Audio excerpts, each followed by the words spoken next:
भक्तों को एक ही बाण से भेद कर दिखाओ। बर्बरीक ने ध्यान लगाकर बाण छोड़ा और वह बाण वृक्ष के प्रत्येक पत्ते को छेदता हुआ निकल गया। लेकिन कृष्ण ने अपने चरणों तले एक पत्ता छिपा लिया। बाण ने उसे भी ढूंढ लिया और वहीं रुक गया।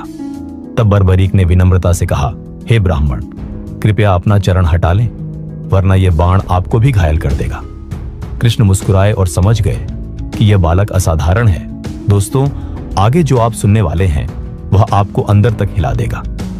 लेकिन उससे पहले सोचिए, अगर आपके सामने कृष्ण खुद ब्राह्मण रूप में आते और आपसे आपका शीश मांग लेते तो क्या आप वह दान दे पाते? भगवान श्री कृष्ण ने दान में बर्बरीक से उसका शीश मांग लिया। बर्बरीक क्षण भर को चुप रहा, परंतु उसने तुरंत स्वीकार कर लिया।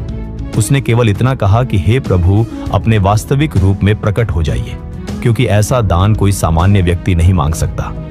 तब श्री कृष्ण ने अपना विराट रूप प्रकट किया और कहा, हे वीर, तुम्हारा यह बलिदान व्यर्थ नहीं जाएगा। भगवान श्री कृष्ण ने बर्बरीक को आशीर्वाद दिया कि कलयुग में लोग तुम्हें हारे का सहारा कहकर पुकारेंगे। वे तुम्हारी मूर्ति की पूजा करेंगे। तुम्हारा शीश कलयुग में भगवान श्याम के रूप में पूजित होगा। और जब धर्म संकट में पड़ेगा तब तुम घोड़े पर सवार होकर युद्ध भूमि में अवतरित होंगे। कृष्ण ने उसका शीश युद्ध भूमि पर एक ऊंची पहाड़ी पर स्थापित किया और अमृत से स्नान कराकर उसे यह वरदान दिया कि वह पूरे महाभारत युद्ध को देखे और निष्पक्ष साक्षी बने। बर्बरीक का शीश मुस्कुराता रहा और उसने पूरे युद्ध का साक्षात्कार किया। यही शीश आगे चलकर राजस्थान की पवित्र भूमि खाटू में पूजित हुआ।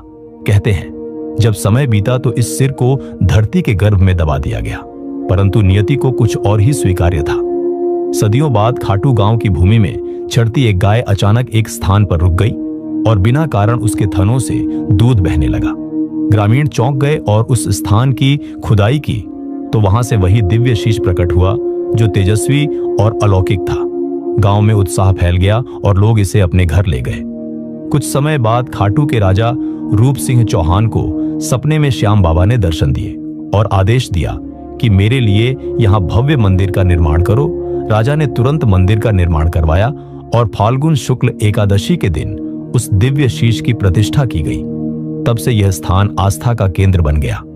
यहाँ प्रतिवर्ष लाखों लोग आते हैं और मानते हैं कि जो भी सच्चे मन से बाबा श्याम को पुकारता है उसकी हर मनोकामना पूरी होती है।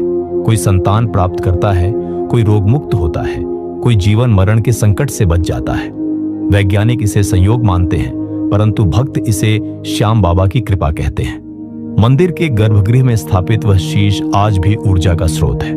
लोग कहते हैं कि वहां ध्यान करने से शरीर में कंपन होने लगता है।